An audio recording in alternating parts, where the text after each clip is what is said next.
Hello, everyone. Can you hear me okay? Whoops. Okay. I'm going to get my microphone here. Just let me know. Hello, everyone. Can you hear me okay? All right, I got to lower this one. Okay, yep, there's a little time delay. Okay, I see. Okay, good. Shauna says good sound. Okay. Yeah, Joe's got something going on right now, so he told me to get it started. But welcome, everyone. We're having some warm weather here in New York State, and so we're just enjoying the summer. Oops, excuse me. Hello, Carinos. Okay, so we'll get into our topic in a little bit when Joe comes back, but we just been getting a lot of different experiences coming in, some good, some not so good. And if we can relate one of them without mentioning no names, and it's in a different land, uh, what happened is it seems like the witnesses are getting more and more uh, forceful, shall I say, with their family members. And this is a true story. It happened. It was related to us. But there's a Pimo couple that are out that have children. And they were invited, this is graduation time, they were invited to a graduation party. And they were not welcomed, let's put it that way, um, by their own family. So one of the family members said, "We don't want you here." And then another family member actually went up and butted heads with the father. And the father did not retaliate. It headbutted. He said, Excuse no, me. no, no. No, wait, Joe will explain Yeah. it better. I don't know the terminology. Hello, all.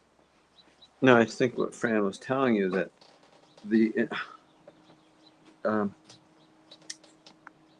someone head butted the other person. In other words, they didn't butt heads. No, okay, yeah, Someone headbutted. struck out and blindside head butted the other person.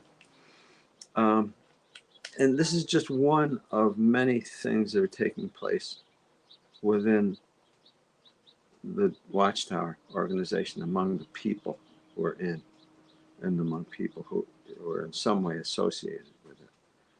Um, it's becoming desperate. It's becoming dangerous, and needless to say, just really disturbing. Disturbing. So, I mean, if you see things going on in your area that are disturbing, they're going on in other areas as well. Yours is not the only area where that's taking place. That's the new story, actually, that's taking place. The story is being developed right now. Right now. It's not history, it's present day. It's present day.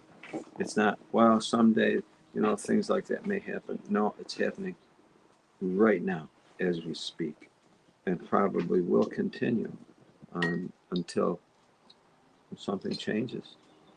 Um, so um, let us know what you think about it, what you see, what you're finding, um, how you feel about any of the effects.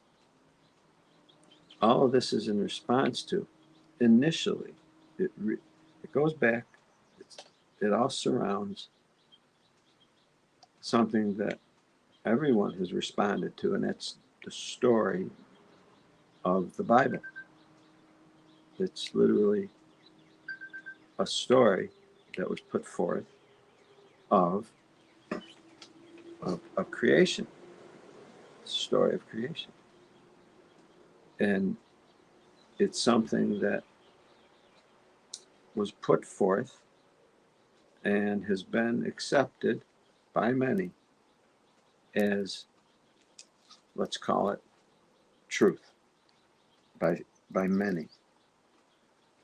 Many are coming to find out that there's problems with it because there was a time when no one could challenge that story.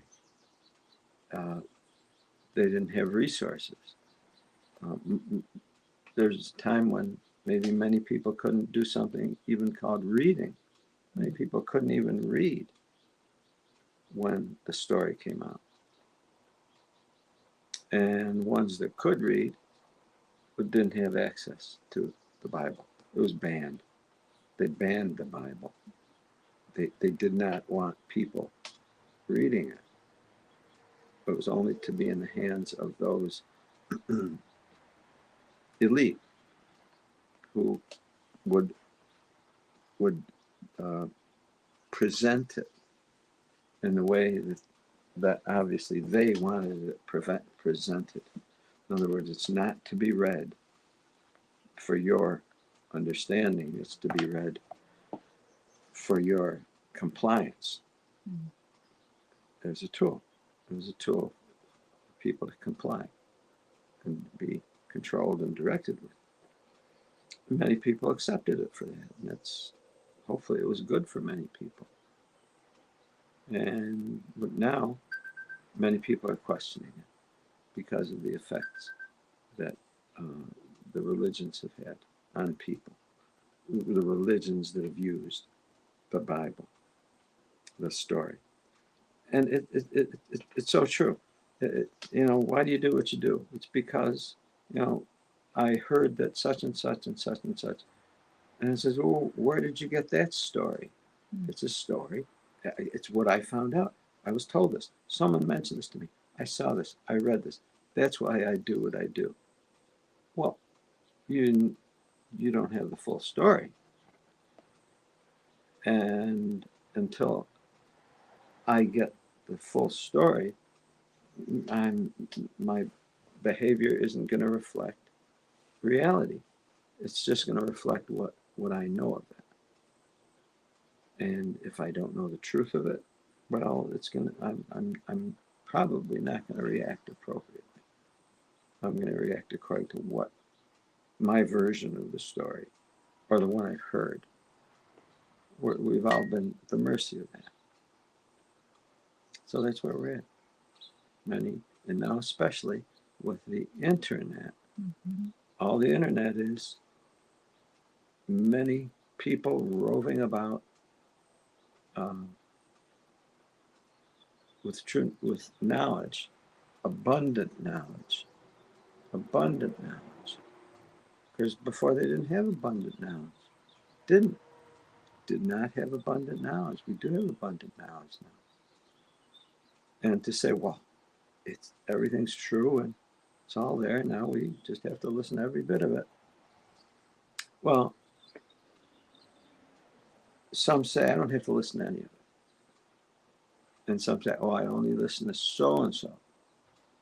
And others say, no, I listen to everything. And I keep listening. And I consider what's there. And I keep listening. Because what usually happens, trueness usually separates itself out from all of the distortion. If you keep listening. If you keep listening and keep testing. That's how some approach it. Rather than homing in on one view, which is a whole lot easier, because to continue this, to consider abundant knowledge is a chore. It's a real chore. You have to keep up with things. You have to get the rest of the story. You have to keep up with the story. You have to compare notes with others who have heard. Some people may say that complicates my life. I just want to go on this version and that's it. I like it. I think it's the way it should be. In fact, I think that's what's true. Okay, that's their view. But in a world of more people, maybe not everyone feels the same way. Mhm. And I guess there was a time too when most people never left their own area, True. didn't have cars, didn't even have bicycles. They just had donkeys. So they were stuck in their own little area. So they could live all according to one view and one belief.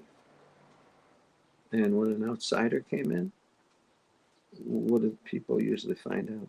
Oh, they wanted to find out what's new, but what do they know? Yeah, What's happening in their world. right. Well, how about their beliefs? They want to know what they believe. Oh, well, why? Don't you believe like we do? They want to see if they have some kind of common ground. Right. In most cases, they didn't Mm-hmm. because they came from an outside area. Mm-hmm. So their views were different. Excuse me. Fran's gonna. Joe's got a customer coming. So anyway, we didn't have a video this morning. We're just going to kind of open it up to the audience, and because we realized when we were all in the Watchtower, we believed as the Watchtower taught us. And then we started finding out some things that didn't go according to what we believed. So we did some research. Some of us researched just what was in the Watchtower, what was in the magazines, what was in the bound volumes, and they found out that it wasn't making sense. 607, 1914, the generation, they started questioning the blood. Is that really biblical? Uh, and other kinds of things that each and every one of us considered. And then others of us did go outside, which we were told not to do. And we went on different sites and we, in our case, found out about the CSA. And others found out about uh, other things. So we're all a little different in that respect. Some of us still believe what the Bible teaches, and some of us have left off of that and have gone in other paths and other directions. And we're not here to judge anyone as to what they're doing, what their beliefs are. We find when there's a sharing of everyone and their beliefs that it kind of broadens our horizon. And so we love to hear what where everyone is at now. And if anyone wants to come on the program, please feel free to. Just go to the top where it's the StreamYard link, and you can come on. We see that people are coming in. There's Gabby and Jennifer M. and El Carpintero. Also, Finally Free. I like that. Deborah Rose Fissner. And we're appreciative that you take the time out of your busy morning to stop in and say hello. And if anyone wants to come on the channel today, like I said, we don't have a video, but it was going to be more of a discussion because we really are interested in what people believe now. Uh, as for Joe and I, we have a belief in God. We believe that there's a higher power. But as far as the Bible goes, we go along with the principles in the Bible, the principles that Jesus set out. The Bible has good and bad. So we kind of sort through it and we try to take out the good and live our lives according to that.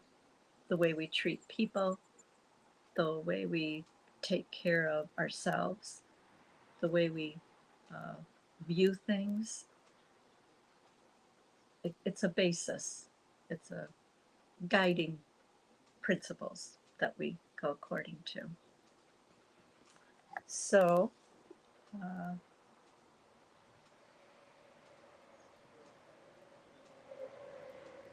someone. Yes, you're welcome. We are doing what we're doing. Let's see. Gabby says, my God, no, excuse me, my dad loved being a dictator. The man is the head of the house, he used to say. That's true. A lot of people find what the Bible says that really, they really take it, they really go with it, they live their life according to it. And unfortunately, a lot of times they take on some of the negative things, and sometimes they take on the positive things. We have experienced talking to so many different people, and we still get new people calling us wanting to connect. Matter of fact, last Wednesday, there was someone on Ocean Lover, and we did not get her information because there was someone that wanted to connect with her. So possibly she'll come on this morning or tomorrow, and we can make that connection.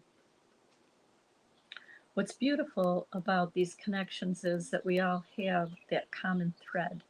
We were either part of the Jehovah's Witness, or someone in our family is a Jehovah's Witness and we're trying to help them.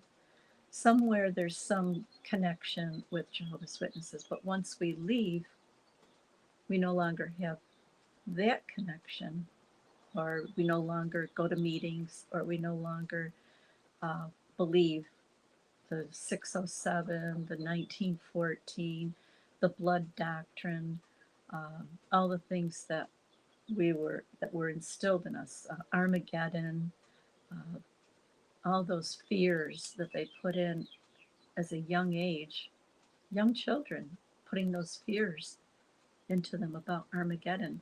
See, Joe and I were not born in, we came in when we were 33, but unfortunately, our four children, we raised them, and we really don't know what's going on in their minds. I mean, we did the Bible storybook.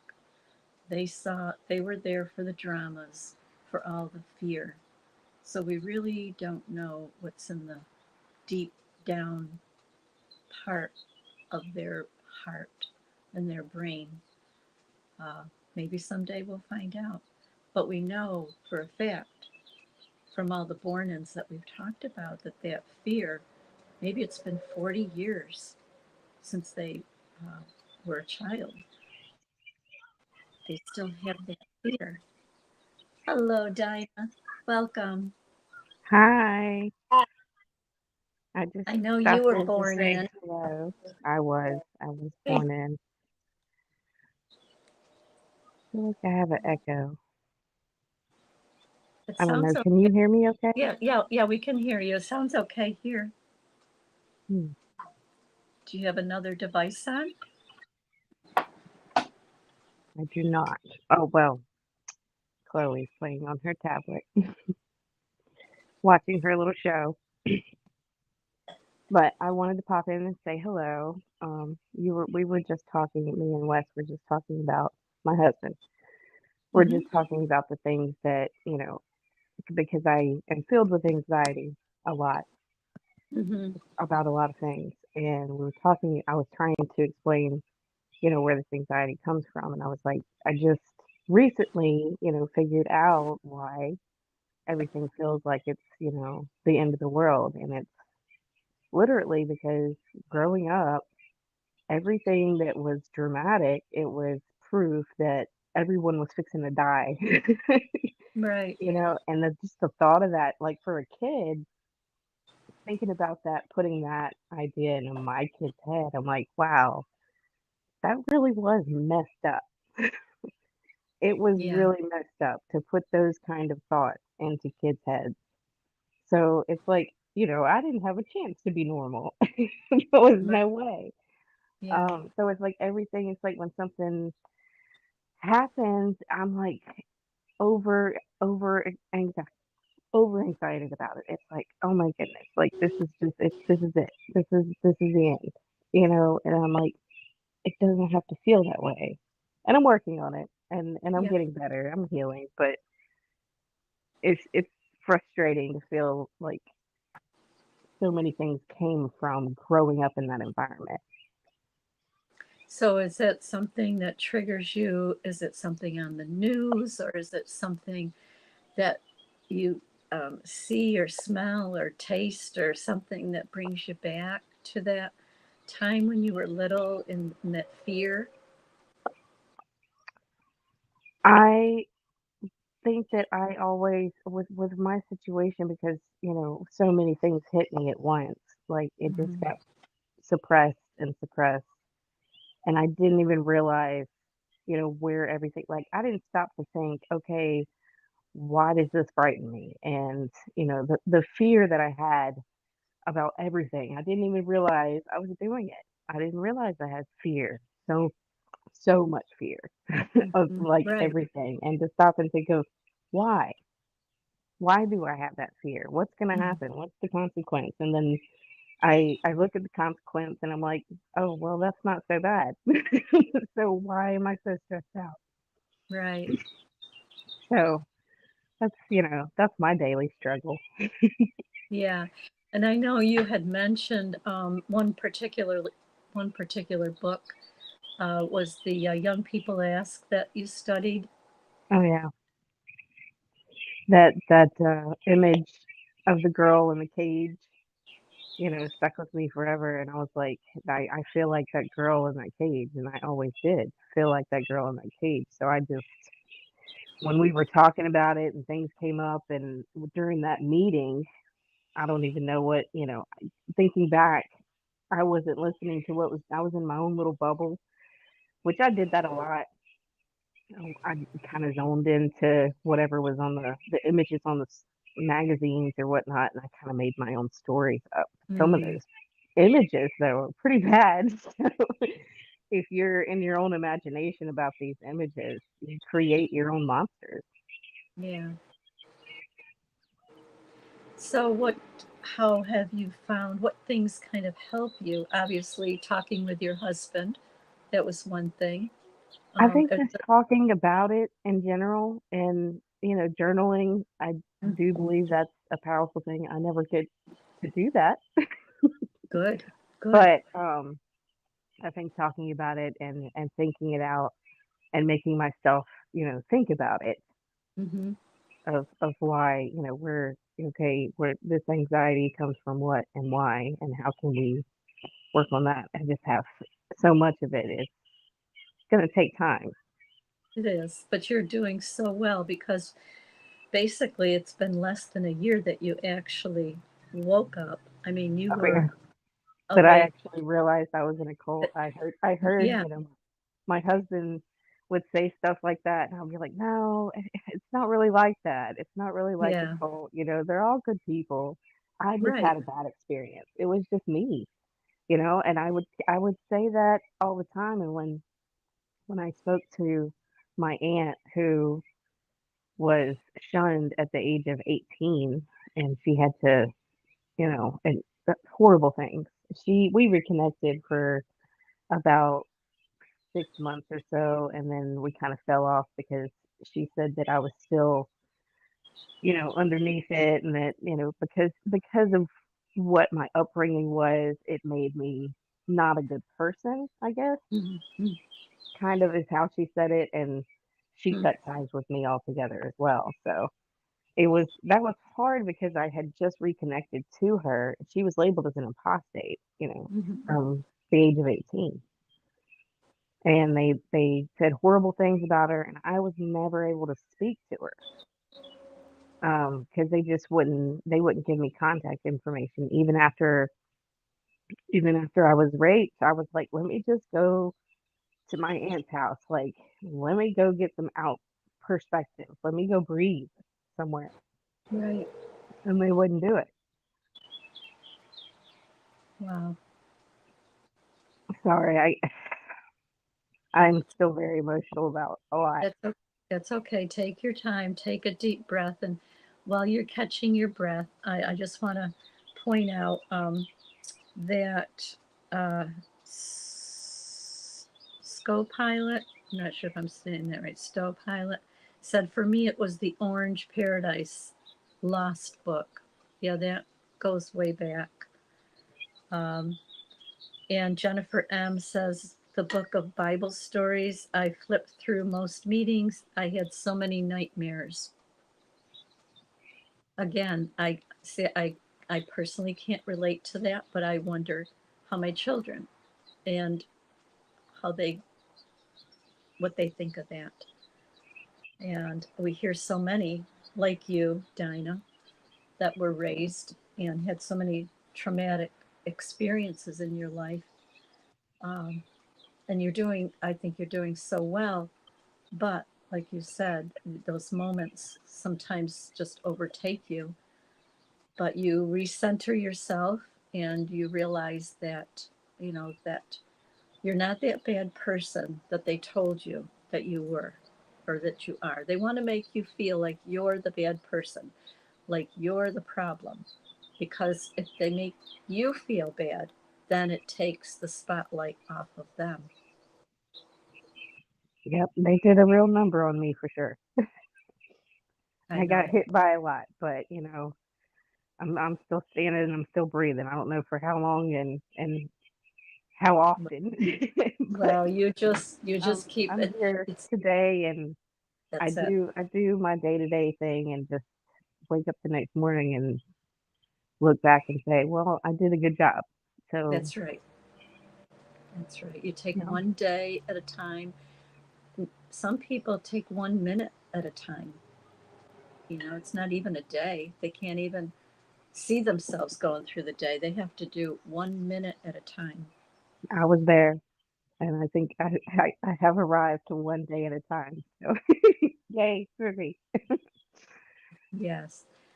But it Debbie kind said, of seems like "Oh, coming out sorry." of this, um, it's almost like I feel like I'm a child's perspective, like to an outward people, they kind of see you as a child Mm-hmm. because it kind of is because I am realizing where things come from and why my emotions. These are things that happen, when you're a kid.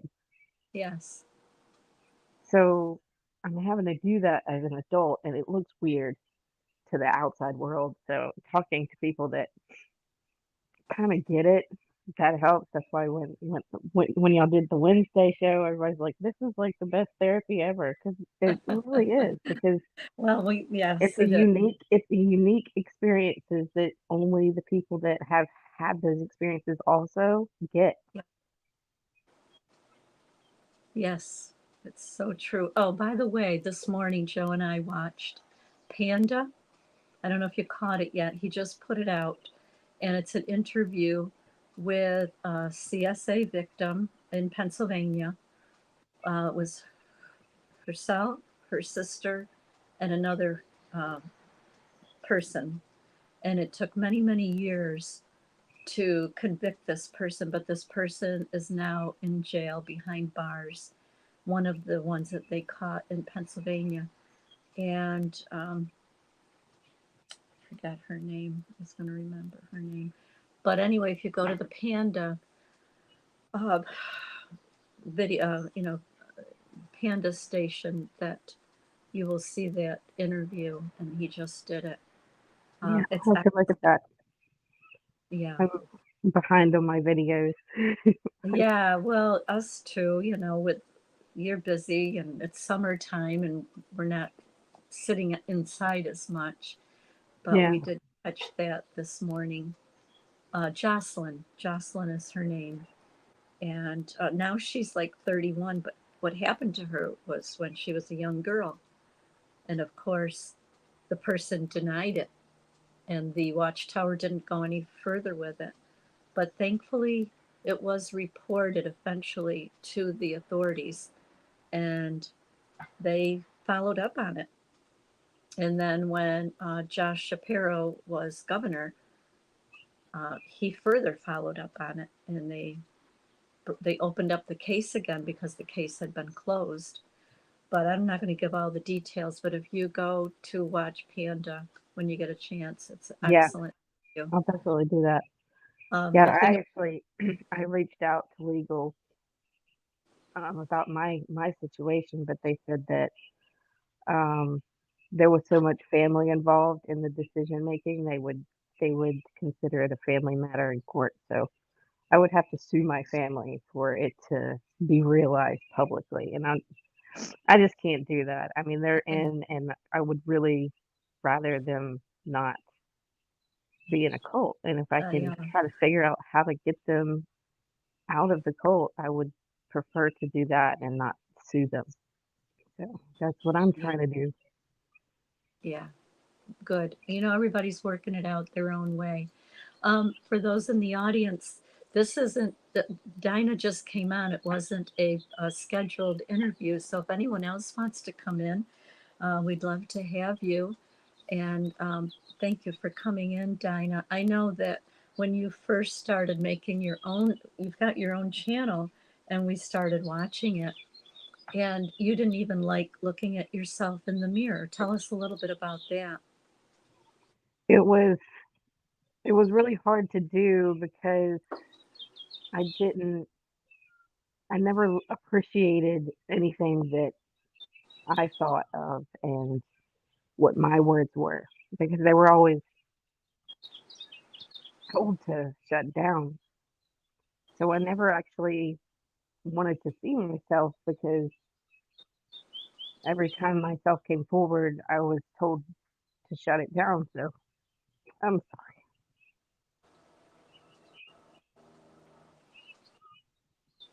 It's okay. It's all right. But you've come so far. And we shared the song that you had changed the words to. Everyone knows the song, Send Me, Send Me. And Dinah took that song and she changed the words to it. And I don't know if Vern has that song from Wednesday. If you do, Vern, if you can play it sometime. Everybody commented on that song, Dinah. They said it was such a beautiful song and you have such a beautiful voice. And the words to it are just amazing. Um, I don't yeah. know how long it took you to come up with that. Well, I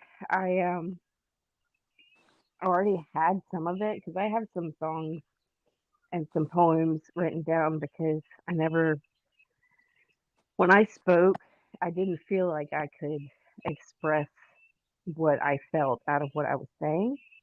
And Hmm. poetry has always been something to me that's been a way that I feel like you can feel what I'm trying to say better. So I've always been a passionate person when it comes to writing stuff. But these songs, because I grew up 20 years listening to these songs. So they get stuck in my head all the time. And I'm like, ugh, because it's like, I don't like singing it because I know it's from horrible things and people who control people. So I'm like, I got to fix this so that I can sing it and be proud of it.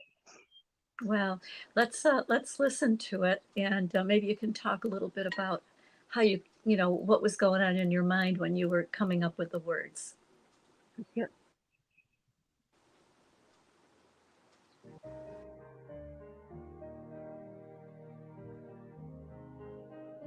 Today they spread deceit and shame.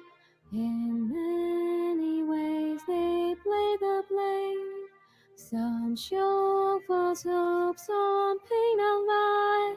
There's no escape, they'll try to find. We'll go and clear the blinded eyes. We'll sing the truth and reach the sky. Here I am, send me. I'll shine the light and set them free. No greater joy could there be great. Here I am, send me, send me. They'll make the claim that they're divine, but control and fear are their design. Some worship leaders made of flesh, some paint themselves as above the rest.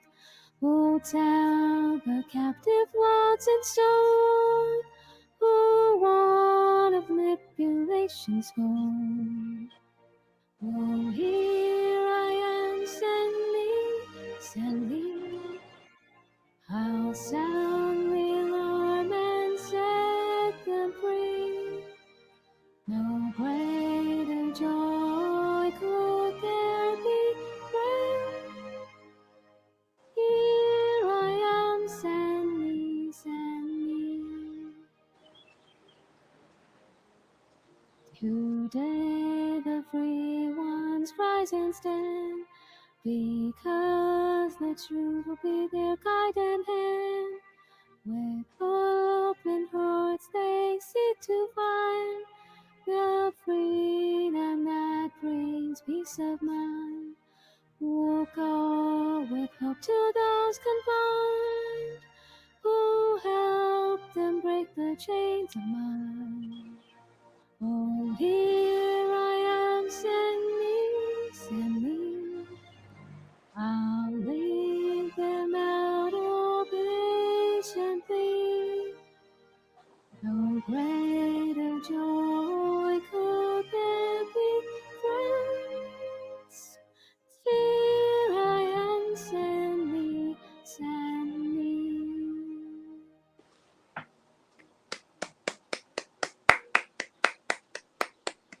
Thanks, guys. We love that so much. Hi, Ruby. Hey guys, how you doing? Good, good. The comments are unbelievable. They just love that song. Debbie said, Dinah, you did a beautiful job with your song. Both the words and your voice is amazing. Thank you for sharing it.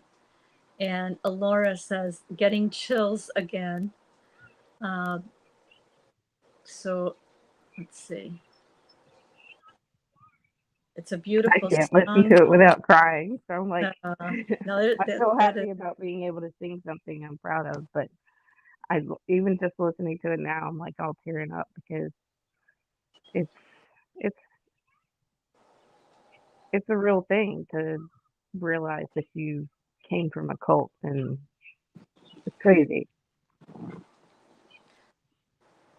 so you put that video together too, and I was wondering when you had the Bible and it had chains around it with a lock, what were you thinking there? So basically, after I did the words and I did the poem first, Okay. and then I put the words in groups together and just thought of what that segment thought of to me, like what those words were to me, and then I did a search on Google of what I wanted, and that's what I wanted for that was a Bible in chains, and I found an image on the internet, and that's what I used. All of those images from the internet. Wow. Well, you did a beautiful job with it. Ruby, what do you think of that song? I love it. And I know that you texted me, Lisa, on Discord because I did the same song, but I'm lazy. I Yeah. only did half of the song. But me and you need to sing together. That would be amazing. Yeah. No, I was That would like, be oh my goodness, amazing. I Yes. don't. It doesn't feel like I was stepping on her toes or something because I was so into that song too. Like that was one of my favorite songs, and I was like, I need to change. I need to fix this. Yeah, it's almost soothing that we can change the lyrics. Like I never thought about it until now that I was making the videos with Chaka and I was like, hold up. We sang these songs our entire lives. It's time to change it and change the meaning behind the song, behind the lullaby, behind the melody, and make it our own. You know how they say make the truth your own? Oh, I'm Mhm. taking all their songs and I'm changing Yeah. everything because my mother used to force me to sing these songs Hmm. every week. We had to practice songs because we would sit in the second row and she was looking at me like, you better sing.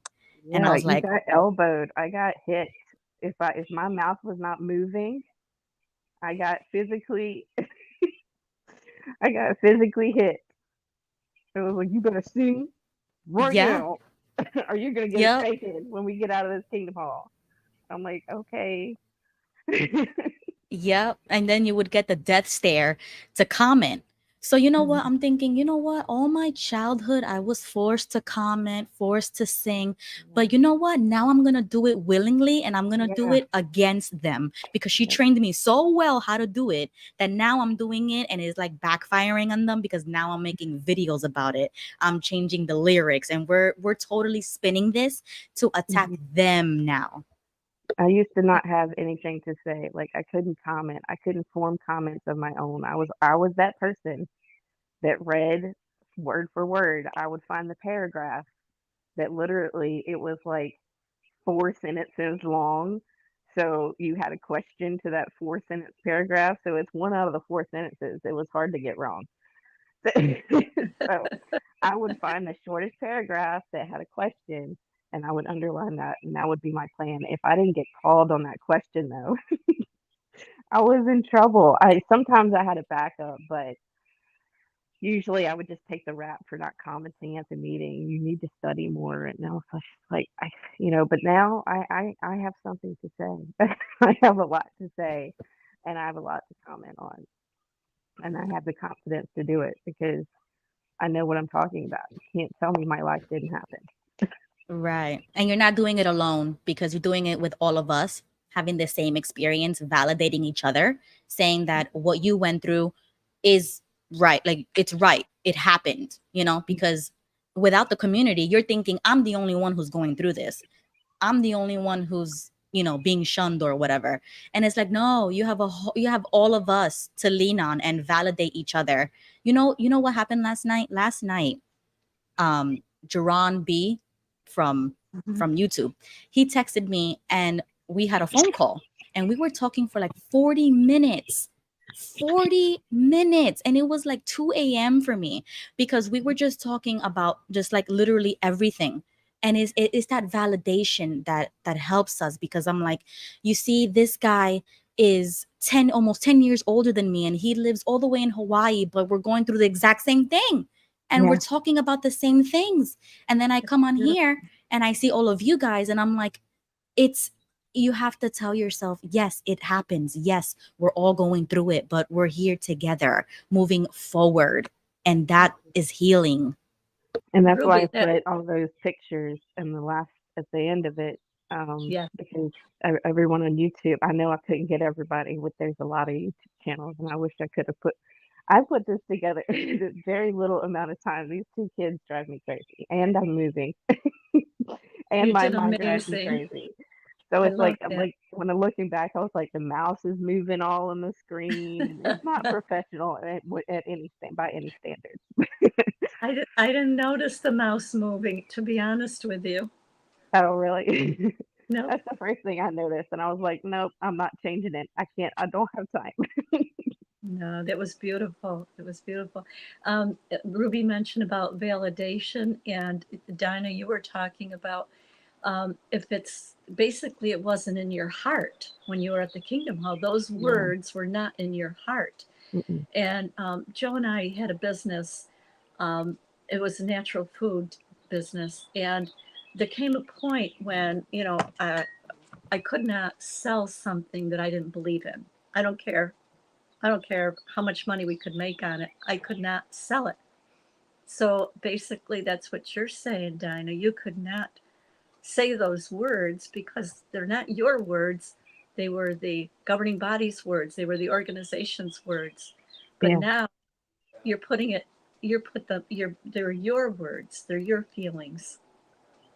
Well, I couldn't put it into my own words because I never understood it, and I literally just did the what I needed to do, what I was told to do to make my family proud. That's what I did. So I was a pioneer. I did all the bells and whistles, but literally was behind. I didn't pray. I wouldn't pray in public. So I was like the worst pioneer. They were like, you really should be the example and should pray. And I'm like, I don't know what to say.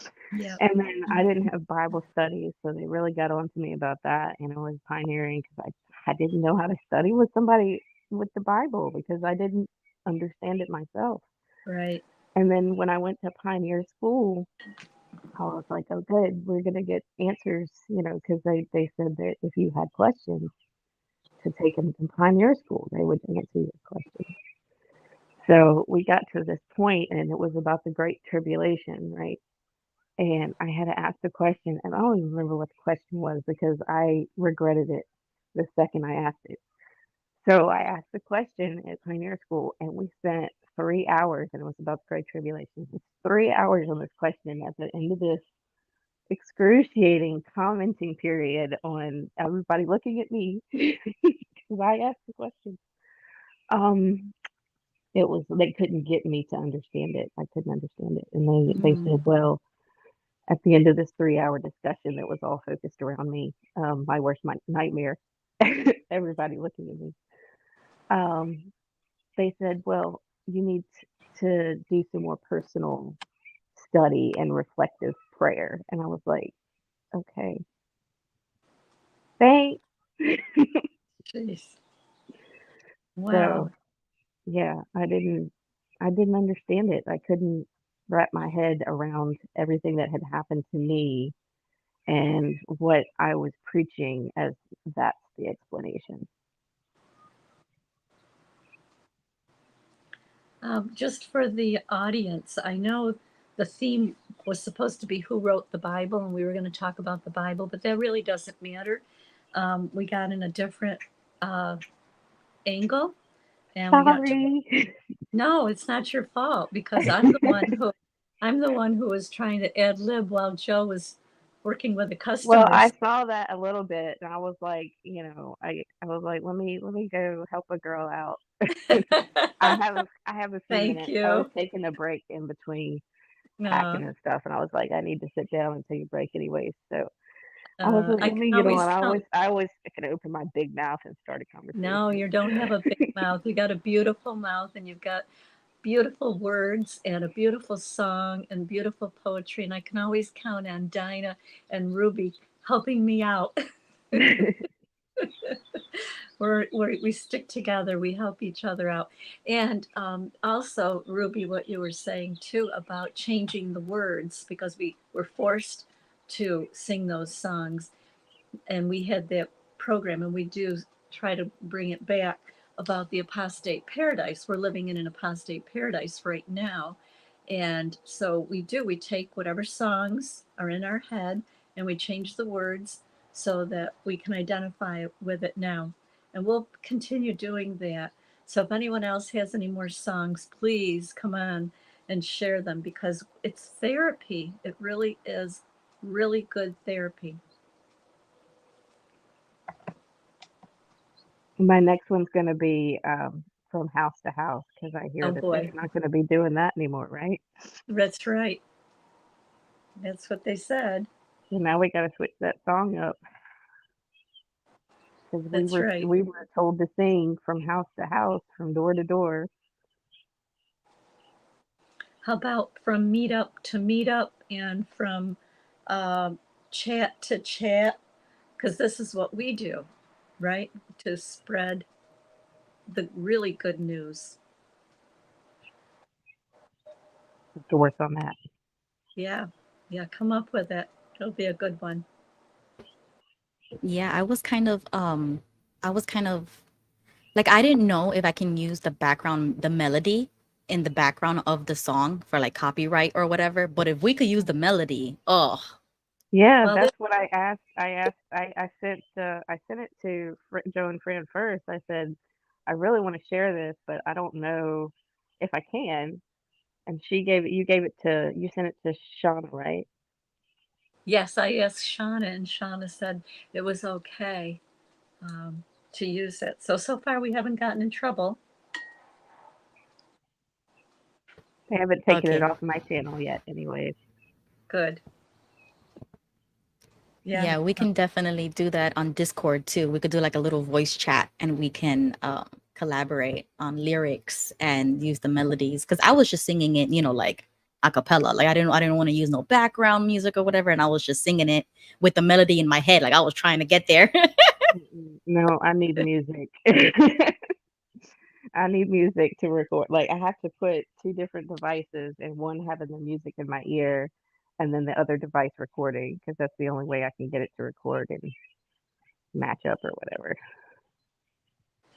Yeah, if anyone wants to come on and join us, just go to the link at the top, and we'd love to have you on. So Shauna said, I think it's because they put them all out as religious education, so we can do that. All right, so we're gonna have a songbook by the protest, right? Yes. What's Yes. that, like 5 songs a day? How many songs are a songbook?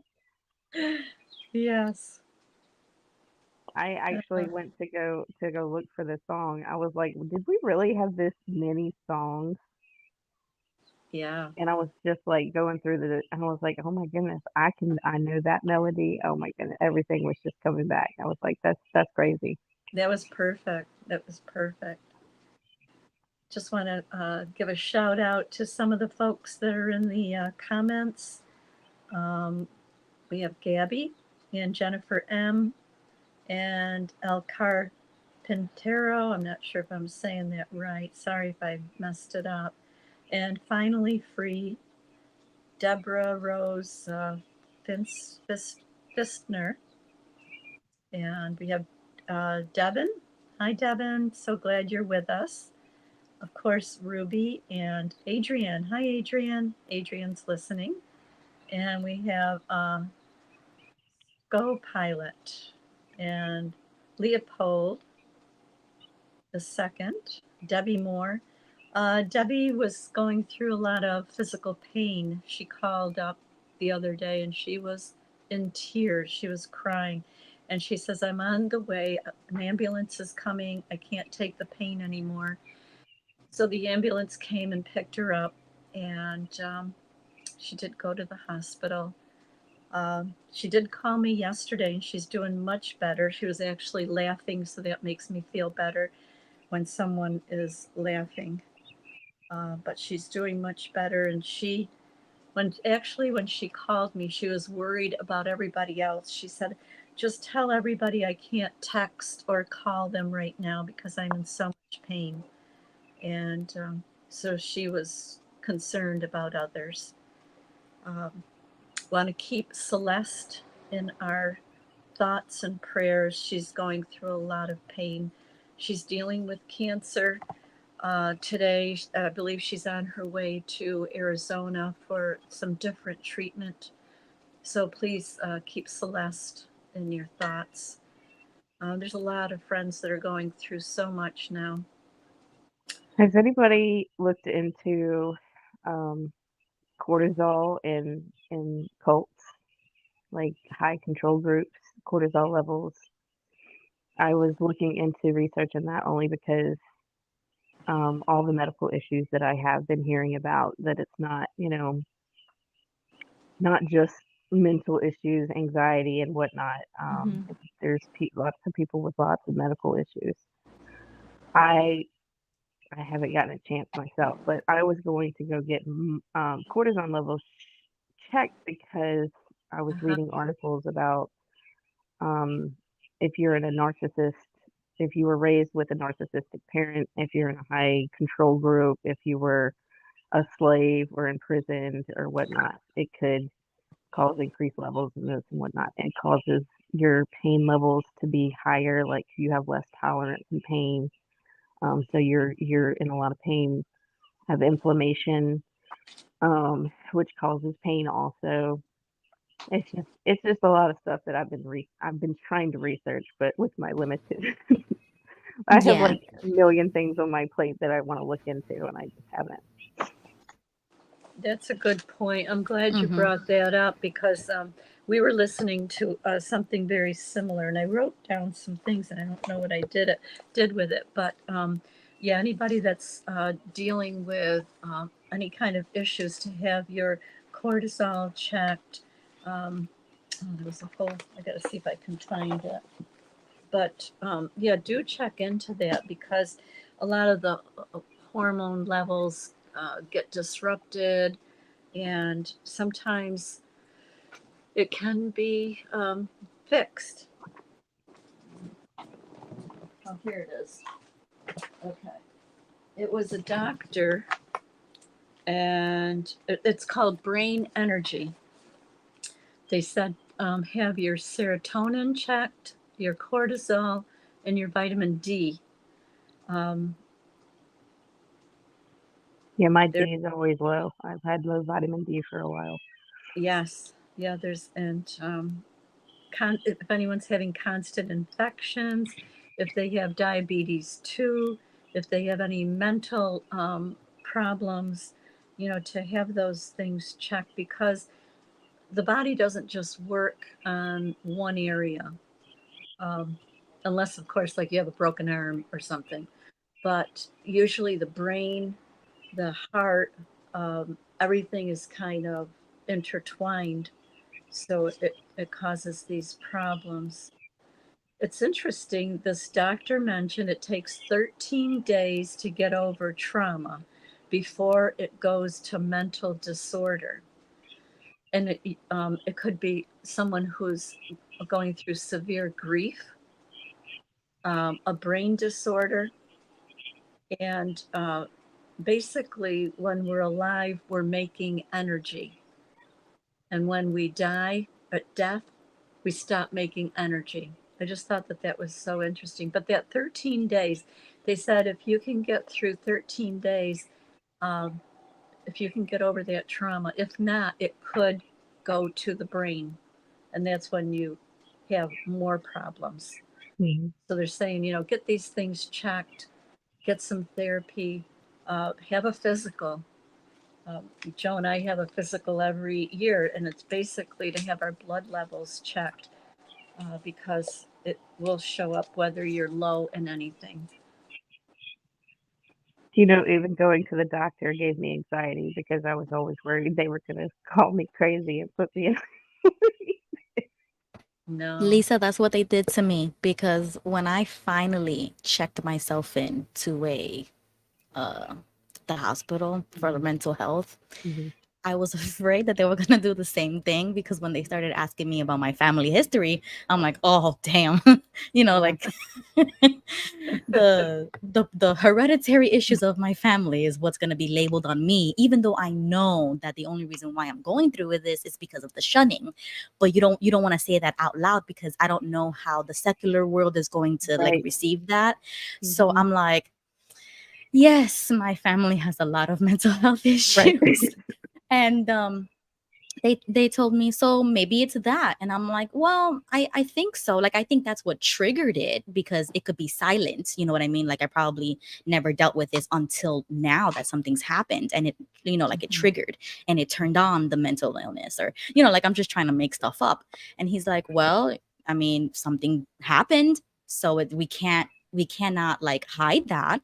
And I'm Mm-hmm. like, well, yeah, you're right. So sometimes I had to accept that I know that they're going to look at you and say, well, you're probably bipolar, or maybe you're going through a depressive state or a manic state or whatever. Mm-hmm. And I was like, you know what? Fine. I'll take it. I'll take it because this is what I can get right now. And then they gave me this medication and it did help, like surprisingly it helped. And then he was like, how do you feel, after 3 days of being locked up? I'm trying to say whatever it takes so I can get out of there. Right. And I'm like, but surprisingly, it did help. So I took that medication and I did what I could with it. And then once it just like wasn't working out for me, like I just handled it my own way and just like at my own pace. I stopped taking that medication because I really don't like medication. I don't like big pharma. I don't trust doctors. Like those are just my personal beliefs. um I got over it and I kind of like helped myself mentally move forward from this because I'm like, all of these people drove me to do something that I would have never done. So Mm-hmm. I'm not the problem. It's either my environment or the people that I am interacting with that drove me out of my character because I don't act like this. I don't talk like this. But it happened, like, the outburst or like the frustration came out in such a way that I wasn't expecting. And because of that, the world is going to look at you and say, if you don't act right, you can lose your freedom. You could be arrested. You can Exactly. go to a hospital, but nobody asks you what drove you there, what's going on at home, and that doesn't really get talked about. And that's why mental health issues is still being normalized. Like, we're in 2024 still talking about mental health and how we should normalize it or be, open and free to talk about it. And it's because people are afraid to say how they Mhm. really feel or how they really think in their head, because if I say something like that and you got kids, they're going to be like, oh, if you say the wrong words, you're going to get locked Yes, up. So, exactly. you know, Don't speak. you got to Don't tread speak. lightly, but get what you need and then figure it out. Because I was like, I'm not going to be taking these pills forever. I'm not Mhm. going to be like addicted to something because this is what helps me calm down so that I can be nice to you guys. Mhm. No, I'm going to cut you off and I'm going to live my life in peace, because without you people, I was peaceful. I was fine. It's Mhm. only when you call me or you bring your drama or your gaslighting or your Yeah. manipulation that I feel like I'm gonna hold you accountable and I'm gonna tell you and put you in your place. So like you get into this wheel and you never get off of it. And Mhm. I'm done with it. I'm done. So I completely stopped talking to everybody who was taking me out of my element. And it was like I cured myself. Like, I couldn't believe it. It was like everything was gone. The anxiety was gone. The depression was gone. The anger issues that I was dealing with was gone. Like, all of that was gone. And I Mhm. was like, wow, look how amazing that is. Yeah, I came to that same realization, and I was telling my husband, I said, I feel like if I could just cut them off, I could have a happy life and be fine, and I could heal from my past and whatnot. But it's no longer what they've done to me. It's what they continue to do and what they continue to say, and it's no longer about what they did when I was growing up. It's about who they are now, and they still refuse to take responsibility for the organization's Mm-hmm. actions on what went down. Like, how? I'm your daughter. It's right. You're Yo, right in the middle of it. did you see the live that I just did? Because I literally went through that. Yeah, And no, I haven't seen it yet. I spoke to my mom because I told her I'm not gonna do this game anymore. Like, I'm not. So either you take accountability or apologize, but I'm not gonna do this back and forth anymore. Yeah, and I don't want to cut them off because of what happened to my aunt, and she was completely shut off, and I didn't like it growing up that I had an aunt that I couldn't talk to. So I don't want my kids to feel that way about their living relatives. So I'm trying to find a happy medium. Probably failing at it, but trying to find a happy medium. Hello, may I join? Hi, Hello. welcome. Thank you for I keeping changed. I company, changed up Fran. the. I changed up the theme. Oh, good. No, I that's need to No, okay. delete. We no, no, no, changed the no, theme. no. Look, the theme is you, us, our needs. Yeah. That's it. That's the theme. So many things are happening. I mean, in your lives as well as the life we came from. It's a challenge. It's a massive, massive challenge.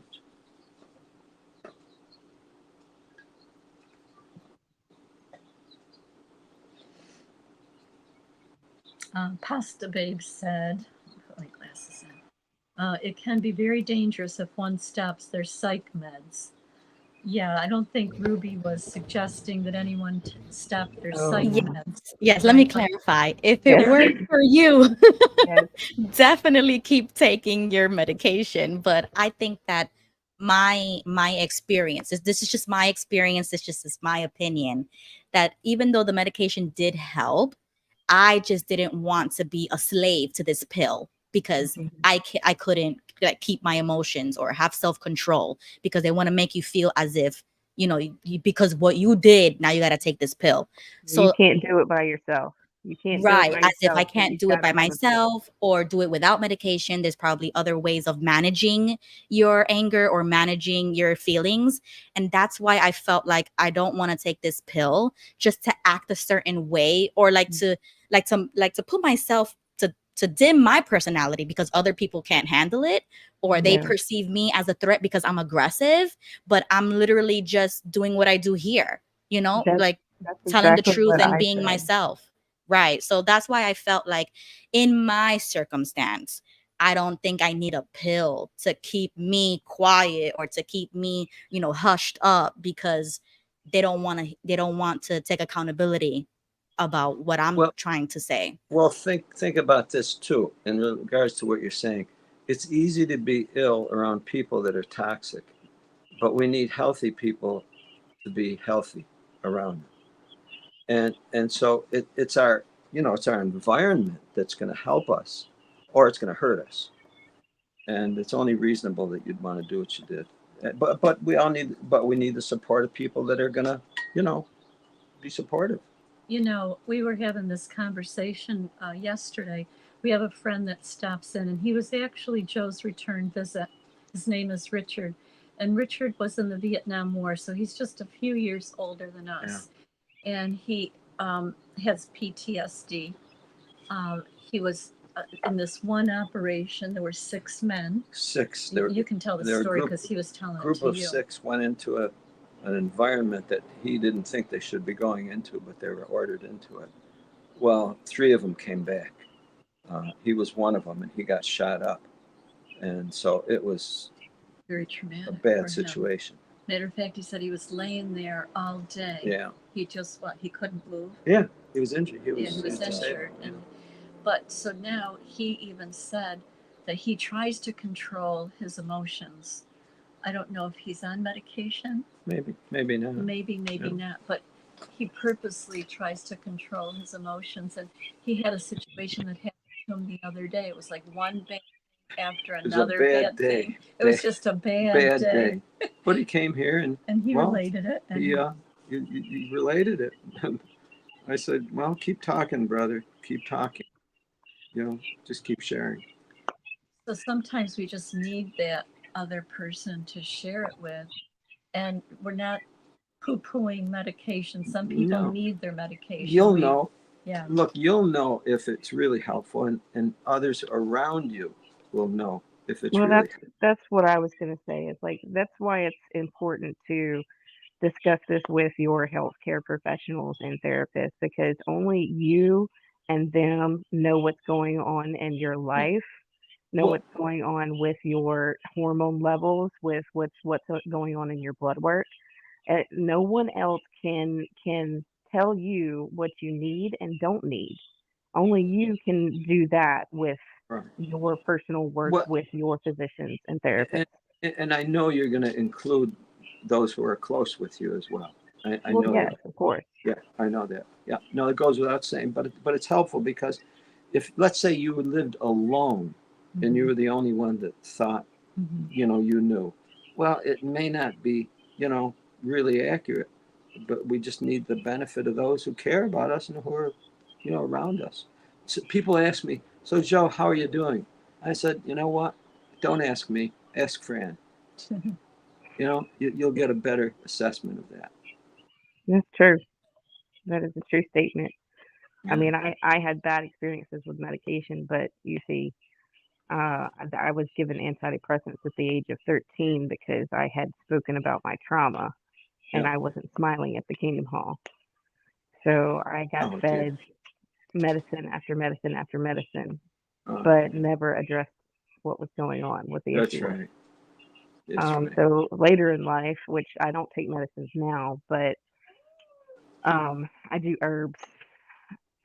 They talking with my therapist and whatnot, she's like, it's clear that when you're triggered by things, and that's not a serotonin level issue. That's not any level issue. That is PTSD, and you have PTSD from multiple angles, from multiple traumas, and you have to work that through. There's nothing you can take a medicine for to work through that. The only way you can get through that is to work through it. Yeah, so true, and that takes time. That takes not just time, but again and again. And obviously, if you have the goal of getting over it, then You will. You Mhm. will. Well, I have Oh, two beautiful children that drive me. So I say it all That's the right. time. They saved my life.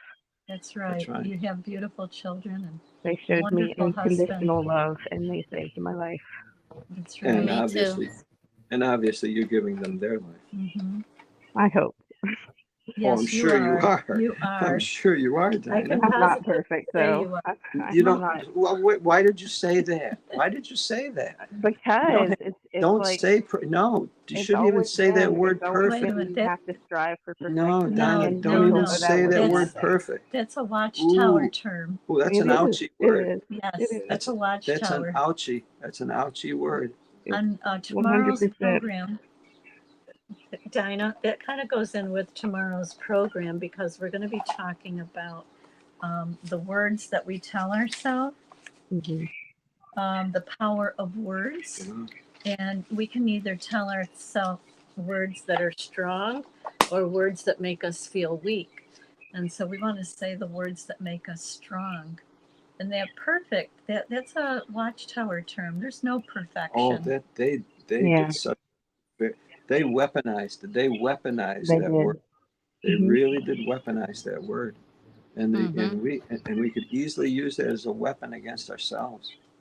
Well, Very, very that's dangerous. one of the reasons why. Because it's like if someone calls you a good mom, and then someone else sees you, I don't know, maybe I yell at my kids, because they almost ran into the street and I scream at them. I don't know. And they're like, "Oh my God, look what a horrible mom." So it's like if you get Oh that, my No, like goodness! like What are you somebody gonna says do? you're a no, good mom, What are you gonna What it's are you like gonna you say? have to lead. It's like you have to. It's like when I was a pioneer. Oh, I hated being no. a pioneer, and when people found out that I was a pioneer, because I was like, "Oh no," because then I you have to know, live up to that standard that Yeah, was of a a terrible. pioneer. So That it was a was just, terrible model. A yeah, terrible model to put up to people. yeah. That did yeah, so much damage. it No, did. no, no, no, no, no, Because no. you were an example. You had to be. Oh, So I actually liked visiting other places that didn't know I was a pioneer, good, That's good, and right. not, good. and they were like, "Oh, until they directly asked me. When they did, I was like, "Oh shoot, now I have to comment while I'm here and pray and sing out loud and do all the things that good old pioneers are supposed to do." That was a very unrealistic model that they set out. It was very unrealistic. Hmm. You could only fail at it. That's right. You could only fail Hmm. at it. It's a bad, bad model. Debbie Moore has something to relate to you, Joe. She said, Joe, some people can't just get over it. Please make that clear. Oh, For some, it is a chemical imbalance in the brain, well, of course. aka as known as a true physical illness that can last a lifetime, unfortunately. I will, and I'll vouch for that with myself. And I totally agree with you. Totally agree. The only way you're going to know the difference, personally, is if, and this is my attitude, the only way I'm going to know the difference is if I die trying to do it. In other words, personally, this is a personal point of view. I could say, yep, every one of my weaknesses, it's hardwired and that's it. I'm not even going to bother trying to overcome any one of them. What you see is what you got, and that's it. I'm done. That's it. I could do that. Or I could say, ah, I've got it. I've got to refine every single one of my shortcomings. Every single thing, every problem with my thinking, my brain, my emotions. I, I, I, I just have to, every one of them, I've got to do it. And I may not be able to. In fact, I'm not going to be able to. It's just that each one of us has to have some strategy for dealing with our own personal situation. It's personal. It's very personal. Very personal. Yeah, I agree. Some things never overcome. Never. You'll die with them. You'll die with them. Other things, oh, you're going to work at them. You're going to work at them. And others are going to work at theirs. And that's part of the joy and the inspiration that we gain is when we see others working at theirs and they see us working at ours.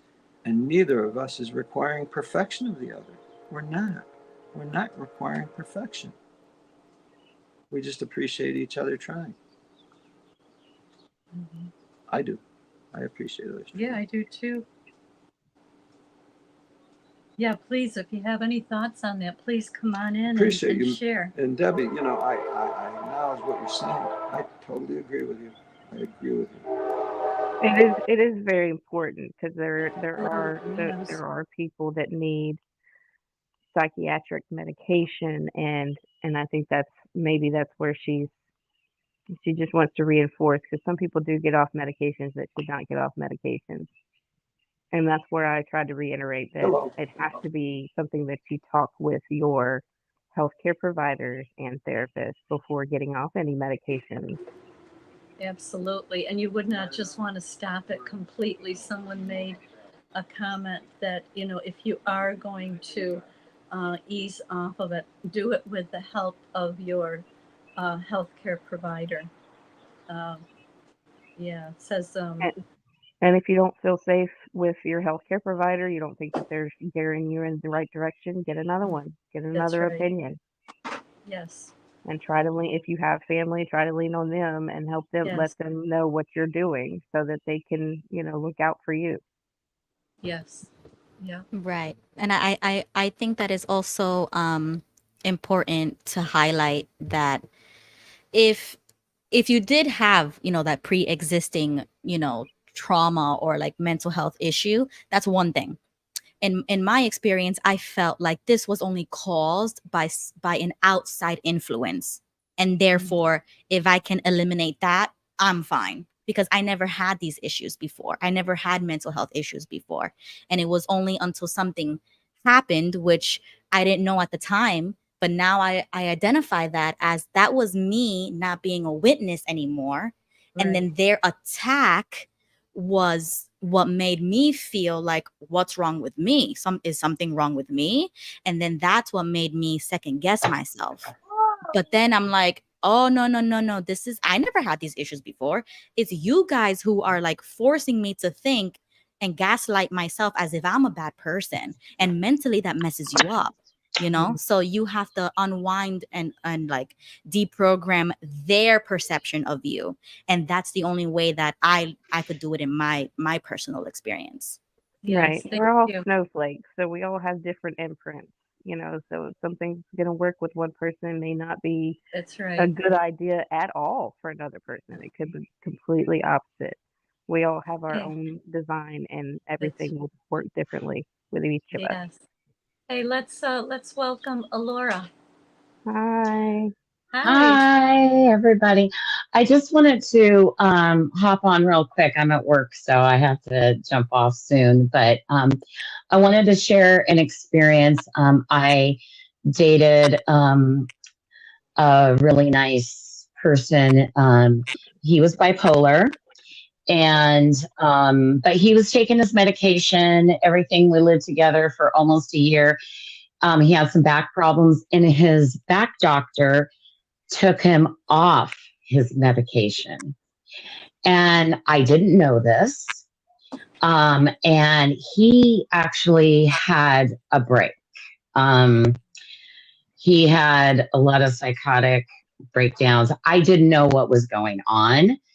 And we ended up breaking up because he wanted to unalive himself, and I didn't know what to do. So I had called the ambulance, and I knew that once I did that, it would be over between us, because that was one of his biggest fears, but I didn't know what to do. So, but anyway, we did break up, and it took him over a year.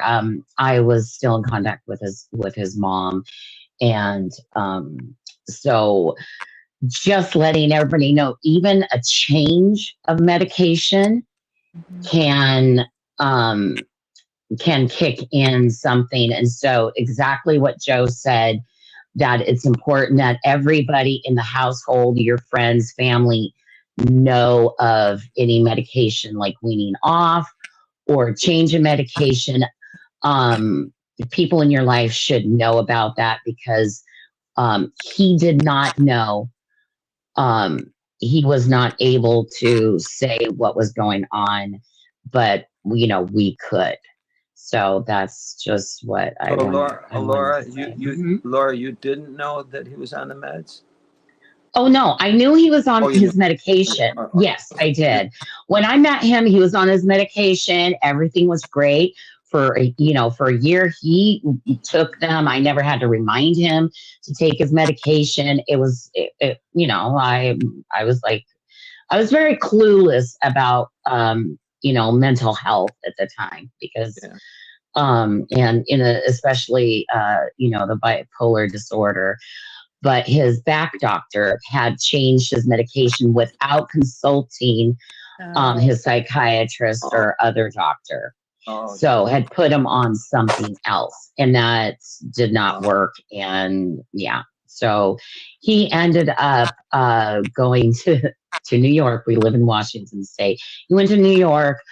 He called me. He was rapid cycling. He was saying that the mafia was after him. He'd yeah. call me, cuss me out, and then he'd call me 10 minutes later and say, Yeah. I'm so sorry, Yeah. Yeah. you're, this or that. Yeah. I ended up sending him a bus ticket so that he could come back home.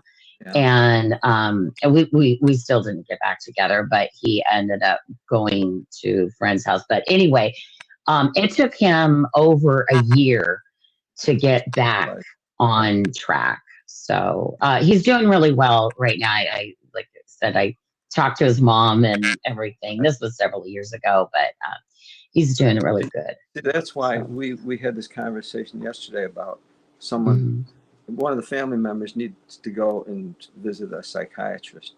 Yes. And I said, but she shouldn't go alone. Right. In other words, go with an advocate. Go with someone who's going to support you and watch you. She had been going alone, and I don't know why she had been going alone. It was And bad. when she goes, she'll say, "Oh, everything's fine." Yeah, it doesn't work good like no, that. everything is not fine. No. And the same thing happened with her. Somehow her medication got changed. Yeah. Oh, Yeah. I know. She was having really bad shakes. It runs in Joe's family. They have Parkinson's and shaking, and hers was getting worse. So her doctor prescribed something for her while the medication was interfering. Yeah. And she started having these really bad thoughts. And, we all were there trying to help her, but apparently now she's getting she's more closer help. supervision and stabilization and support. So that can It's so help. important. Yeah, that can help. You see, and you mentioned too, you knew that if you called the ambulance, that would be the end. Yeah. And that, I mean, he was the love of my life, and for me to do that, but I knew that there was nothing else. Like I could not help him. That's there right. was nothing else we could do. You did the right so, thing. No, yeah. Right. Yeah. Thank you. My husband had to call the ambulance on me, so I didn't beat him up too bad for it. I did a little bit, but he didn't have a choice. So I get it. You probably had no other choice, and you didn't want him to hurt himself, so it was the right thing. Yeah, that's exactly it. And like I said, I was very naive about everything. So after he did leave, I actually started seeing a therapist, and he was a bipolar specialist. And I just learned so much. And I even got on some chat boards, and I had a lot of people on the chat boards were saying, don't ever, date somebody that's bipolar. They're just awful, this, whatever. But what really struck me was there was a mother. She goes, my child is bipolar. My son is he was a teenager. Yeah. Son is bipolar. I want him to have the best life, And so that really struck me. And my boyfriend's mom was wonderful too. So, I mean, that really got me into learning more about the, mental health. So there's such a stigma with mental health. And you mentioned, Dinah mentioned, like when your husband called the ambulance. Well, if I needed an ambulance, I mean, let's say I was having a heart attack or something, I would want Joe to call the ambulance, for a physical thing. So the mental is no different. It's just, it's Right. mental rather than physical. So we have to get rid of this stigma about, calling the ambulance or calling 911 or the hotline. Well, in all fairness, there are consequences. Yes, There really are of that course. affect later things in life, but Still, it doesn't matter. if you have to, you have Yeah. to. Yeah, it could save someone's life. Uh-huh. So I gotta go. Thank you very Well, much thank for you, letting me Laura. tell my Thank you story. for coming. All right. Bye. Love you. Thank you. Love you too. Bye.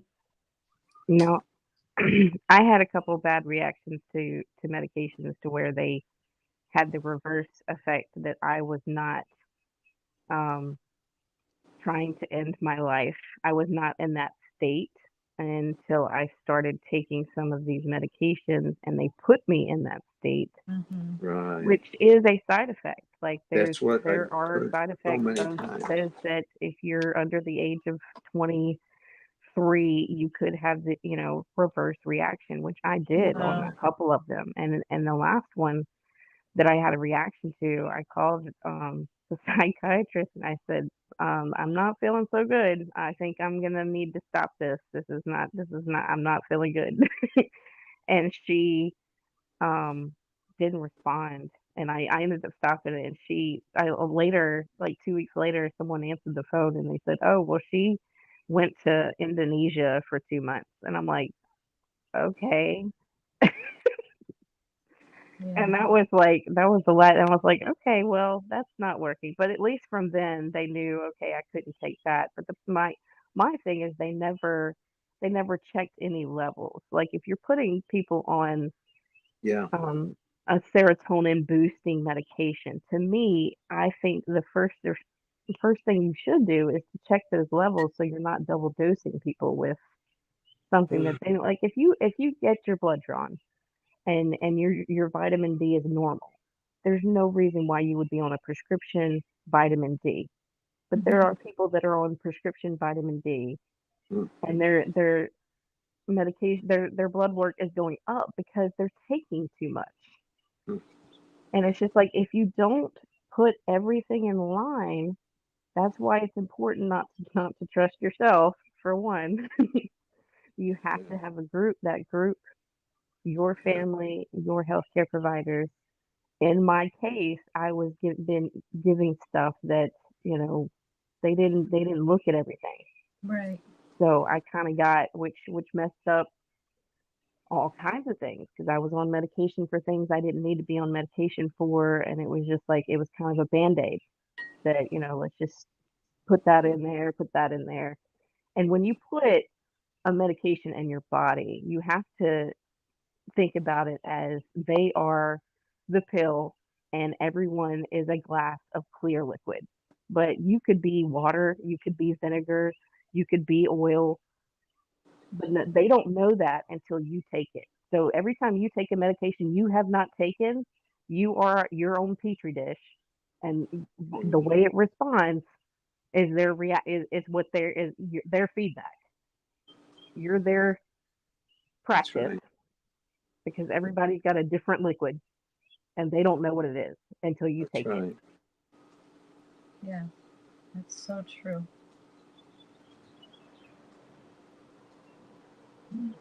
But anyways, I talk too much.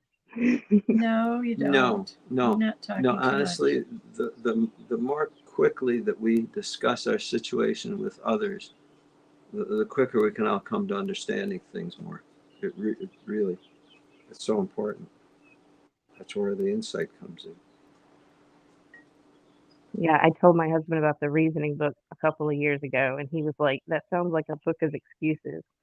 So now we laugh about that because I'm like, "That's so totally what it was." Book of It was excuses. like, "Oh, here you get a question, and you're like, yeah, let me go do some research." What was that research? We went in that reasoning book to see what scriptures to give back to him, and then we went back with those specific scriptures, and it was our book of excuses. Yeah. Yeah. Yeah, I'm so glad that this conversation came up because I was thinking I need to share my number with all of you guys because I literally don't have any emergency contacts. Like I'm literally out here by myself. So I am Wow. going to text you guys my phone number just in case Yes. because sometimes we don't have anybody physically, but if something happens or you see something weird happening or somebody needs to contact each other, I am going to send my number to everybody just in case. Just in case because I'm like if something happens to me or their dad, where are they gonna go? Like they Right. don't have anybody. I only have like my dad like 3 hours away. See, and I'm glad you brought that up. And yes, it's nice to share your number, and because there's a degree that we can all be helpful. But my goodness, it's so important for everyone to develop their own local support. It's just so critical. Because what if this silly internet all of a sudden goes down? Really, all of a sudden we're going to feel in the dark. So it's so important to everyone for develop a local. Yeah. Do whatever you can. Ruby, are your children in school? No, I homeschool them. How old are they? I got a Okay, so everybody's birthday is in July, so I'm just gonna say the new ages. Okay. 10, 7, and 6. Wow. Okay, 10, did you 7. plan this July thing or did that just happen? I don't think Ruby heard your question, Dinah. Say that again, yeah.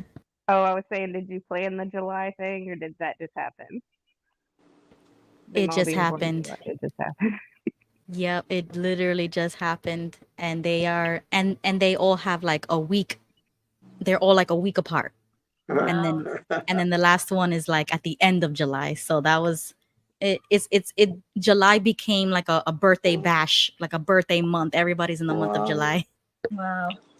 That's fabulous. So I've got to ask you, having 3 children, homeschooling them, and you also work? No, You no, don't. I'm a stay-at-home mom. Okay, good, good. Yeah, because, well, we homeschooled 4 at one time, but Joe was home and they were older, so they were able to do their homeschooling a lot on their own. But my question was, so what other social interaction do you have with people?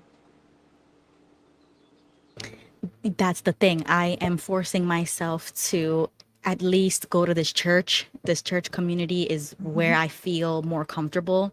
Right. And there's lots of families, so Good. I'm trying to get close to other moms in the Good. area. And so I have them on Facebook. Like I'm trying to get a little bit more closer to them. Mm-hmm. Okay, because it's still hard for me, but I let the kids become friends, and then that's my little door to like talk to the mom and Good. Of get a course. little bit. And that church, they actually do like godparents and stuff like that. And I've never like knew about that. Like some people have godparents, like if something Mhm. happens to the parents Right. or whatever, then the godparents can step in. And I'm like, oh, I need that. I need some godparents or something. Yeah, no, it's good to have a community. That's so good. You're developing that. Yeah, I don't have friends. Didn't make local friends until recently, because I was terrified of the world. But I do the same thing. I work through my kids, and when they make friends, I'm just kind of along for the ride. My goal is so that they're outgoing people. The problem is I have to be outgoing in order for them to, grow that outgoing personality. So the things that go on, like the events, I was actually class coordinator for my first kid's preschool, which my friend that's been with me forever was in shock and astonishment because she's like, that's the person that like plans the gatherings and get-togethers, and I'm like, yeah, I know. I don't know what I was thinking. I was thinking about my daughter. That's all I was thinking. And then when I got into it, I was like, oh no. this is like the worst nightmare. I'm in the middle. I'm the center of the circle. I have to plan everything and get everybody together. And it was different. How did it work out? Everybody said I did great. I mean, Huh, Good. nice. Yeah, sometimes when we're forced into something, We're never ready. we have Look, to perform. No one's ever ready for the new things that they approach. No one. You're never ready. So if you wait until you feel ready, you'll never do it. And so it, you need to at least know that you're not going to be alone. sorry about that. In doing it. Yeah. And no one's going to judge you any. You're going to judge yourself the most harsh. Mhm. You are. Oh, I did. Yeah. And after, it wasn't until after I was done and they had the next coordinator and the kids that didn't leave, because she was in the graduating, the best coordinator. We got one now, and she's just like, Look, no, others are going there. to look at you. Others are going to look at you and say, "Oh my goodness, I could never do that. I would never be brave enough, or I would never be do good that. enough." I'm so glad she's doing it and not me."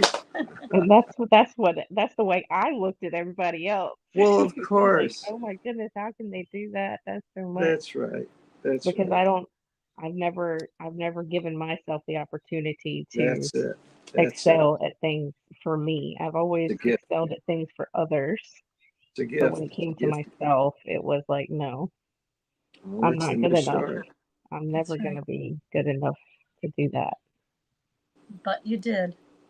I did. Now you've got, you got that under your belt. Yeah. I mean, when I first met Joe, he had a saying. He said, let's make some mistakes." Yeah. And I go, wow, that's an interesting way to look at things. You don't really want to make mistakes. No. Mistakes are a negative thing. But you're going. Why would you want to make some mistakes? Well, look, because those are the things we learn from. Yeah. If you never made any mistakes, you truly would really never be learning important lessons. You wouldn't Yeah. be. You wouldn't be. We don't want to make mistakes. No. But we learn from them, for Right. goodness sakes. Yes. Yeah. Yeah. Well, interesting. I learned that from an old. It was presented as an Indian philosophy, where the older would bring the younger ones into the woods and whatever, and say, "Well, let's make some mistakes." In other words, the opportunity to learn, Mm-hmm. gain experience. Well, every mistake is not going to end in death. That's kind of That's what right. it felt like. Yeah. Any big news event, I was, the world's gonna die. We're all dying tomorrow. This was the last day. The last when they had that broadcast, the final of the final. I'm like, oh my goodness, it is too much now. It was bad enough back then when they were like, last days with their eyebrows up and their hair standing up, making you feel like you were gonna die. But it's okay. It's okay if you get hit in the crossfire, and burn alive, and you'll get resurrected. Everybody's getting resurrected. So it's okay if you, burn alive. And it's probably going to happen tomorrow, but it'll be okay. You can, as long as you're perfect, you'll get resurrected. Jeez. Okay. Debbie says It's not that easy. Oh, sorry. It's not that easy. It's not that easy. And they try to make it look easy. Like, oh, you just have to go to the meetings. Oh, you just have to do X, Y, and Z and you'll be saved. Like, you'll be fine. I don't think it's that easy.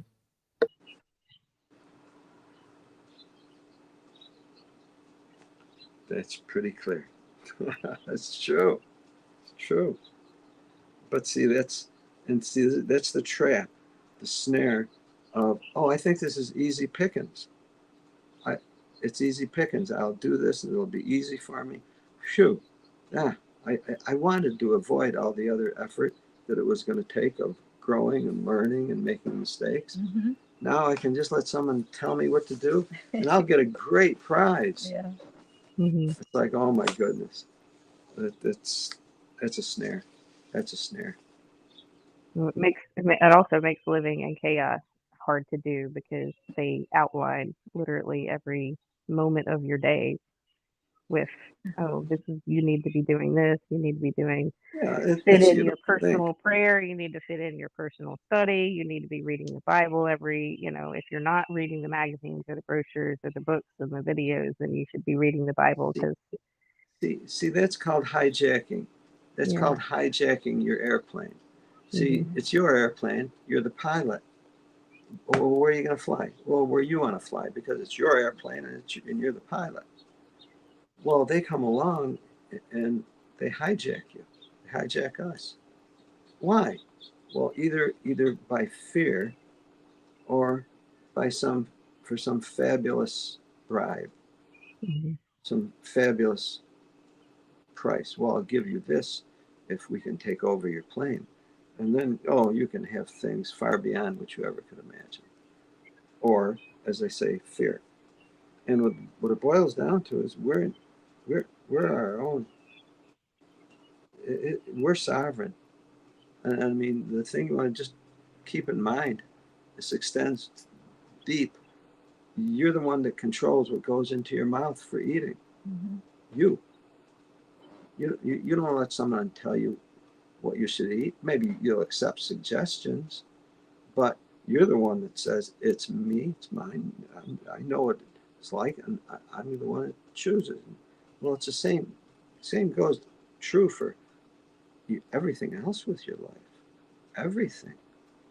You have that sovereignty, and it's not going to be easy.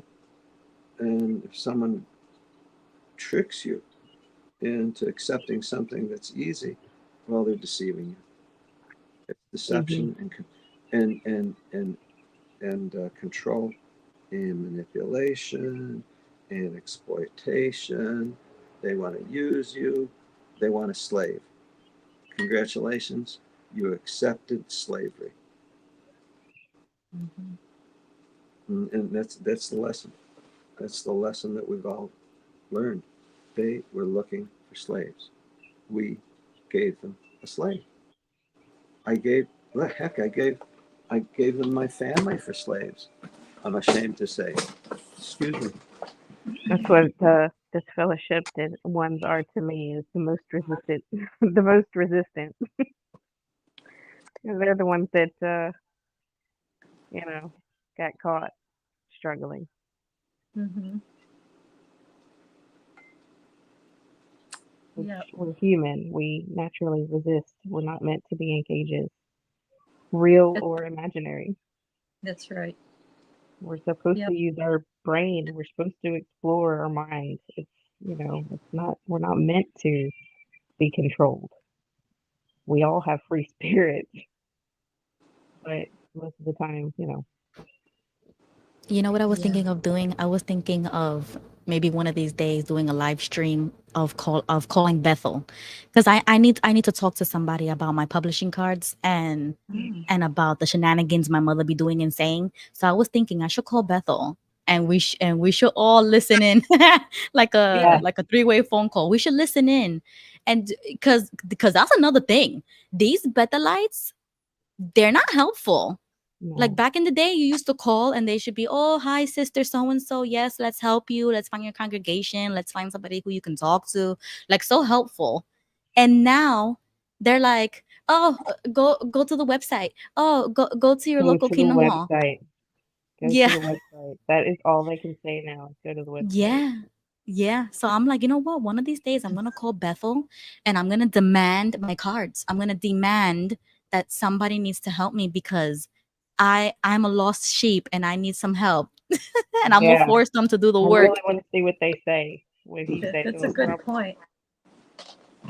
They'll probably just say go to the jw.org. It's all explained there. We've all done the research already, and it's all explained there for you. You don't even have to think for yourself. Just go there, and it'll lay it out for you. Right here. I think we're going to get through all this. I really Welcome do. back. Yeah. No, we will. We will. It's Well, of course we there's a will. lot. There's a lot, but there's people coming out. Yeah, You yeah. made a comment, I think, at one of the streams that it's just like we're all in different journeys of coming out of the cult. So, Of like course. for example, my brother he says he's already gone through this process that he thinks that I'm going through. He's like, I've already been through that. I'm not totally convinced about that, but he did, completely cut off with my family was he was in the local area and my family said, don't come by. He asked, you know, Mm. can I come by? And they were like, no, that's not a good idea. And after talking with my dad about this instance, and I was like, what was the problem? What is shunning to you? What do you think shunning is? Mm. Do you not think that that was an act of shunning? And he was like, no. And then he gave excuses about why, oh, such and such was sick and blah, blah, blah. And I was like, such and such has been sick our entire life.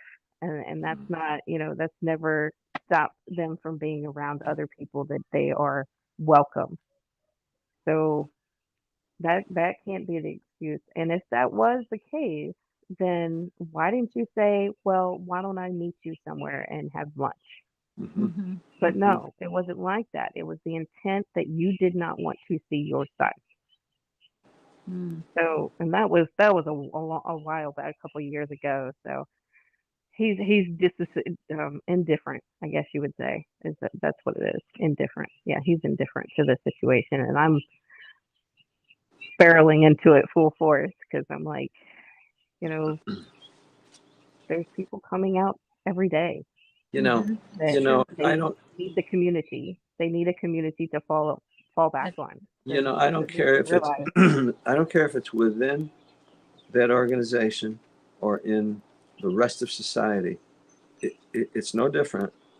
People who love are going to love. mm-hmm. Yeah, Nothing's going to stop them. People don't love, not much is going to force them to love. In fact, they're going to look for opportunities to not love. Yeah. And nothing is going to get them to love, even if they should be loving. Why? Well, biologically, they're my father, they're my mother, they're my daughter, they're my son, they're my this. It, Biology is not a requirement of, or it's not a guarantee of love. It's not. It really isn't. Um, and so everyone is one way or the other going to show their likelihood to love. I think we I have think found the most loving people since we've left Oh the my goodness, there's organization. no The ones question. that are out Oh, there's no question. are the most loving. And it took me a There's while no question. to admit that our own children Yeah. had this conditional love. We thought that we raised them, that they were loving children. But when they shunned us, we found out no, it's a it's conditional, and they're only going to love us if we go to the Kingdom Hall and we do all the things that that they were used to growing up. You see, now in their mind, they may feel that We were we disloyal, don't love them right? because we left them. but Mm-hmm. they love you and want you to make it to everlasting life, so they have to ignore you to love you. Mm-hmm. Right. That's their version of love because Yeah, that's what the organization has taught them that love is. Yeah. It's all That's a backwards. twist. That's a twisted form of Christianity because if you were really Christian, you wouldn't do that. So that's I tell my they mom all the don't time. they don't know they're not following Jesus' example. No, no, No. no, no, no. Like they mention it and they what do you call it? They connect it with things that they're talking about, but as a whole, the organization as a whole and how they instruct people to live and how they are so focused on appearances.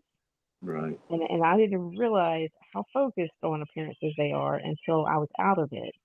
They Mm-hmm. don't follow Jesus' example. No. They're very judgmental. They're very, cliquish, and it's nothing near what his example was. So it's crazy to me. what were you going to say, Ruby? You tell your mother all the time. Oh yeah, yeah. I tell her all the time that she thinks she's some Christian, and it's like you're not even Christian because of the way you treat me, the way you treat people, the way you never take accountability for anything. And in the text message, and I read this on my live because I'm like, people have to see this. Like this is crazy to even me. Like I'm in shock. I'm in disbelief because I'm like, no, my mother would never do that. My mother would never say that, but they will. They will. We need to stop underestimating them because they will. Because she told me in that text message, she said that until I reinstate myself in Jehovah's messianic kingdom, because she wants to see me in the kingdom or whatever, that she's not gonna talk to me. And she said, because I love you, you are my close relative. And I was like, what? I'm your Close close relative. relative?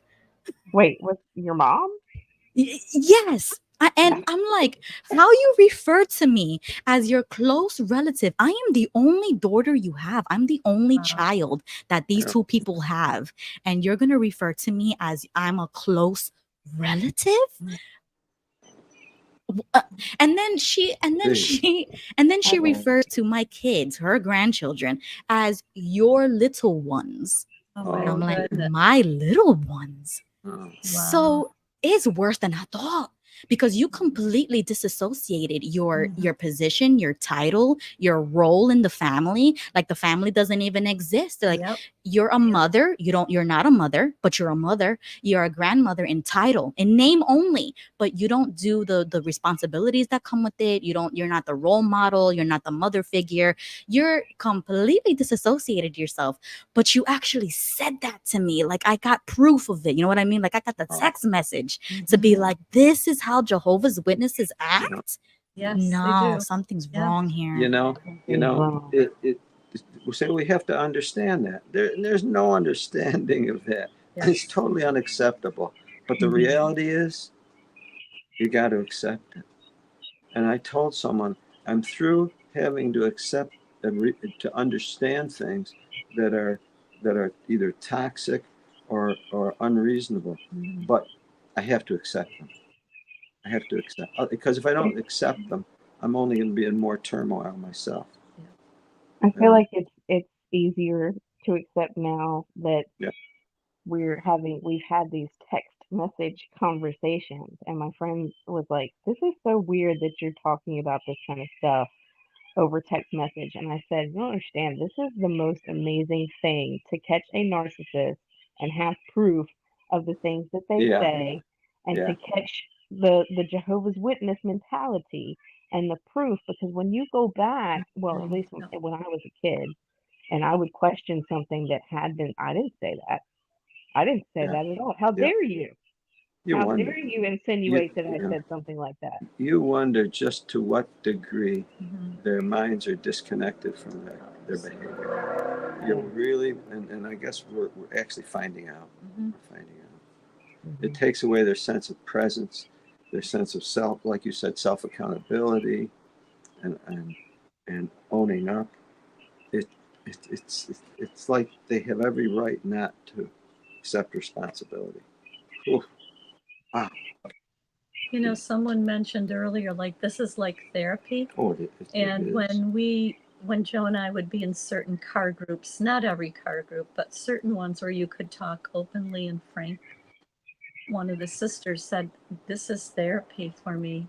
And we were talking to a Pimo couple, and she was crying. I mean, it was one thing after another after another. And when we were finished, she was laughing and she says, "I'll be sending your $75 in the mail for this therapy session." You know, we were all laughing, but It's just it's like she needed someone to talk to. Her husband was in the hospital. She had no one else to talk to. I'm so glad she called. And, you know, we listened and now we connected them with someone else.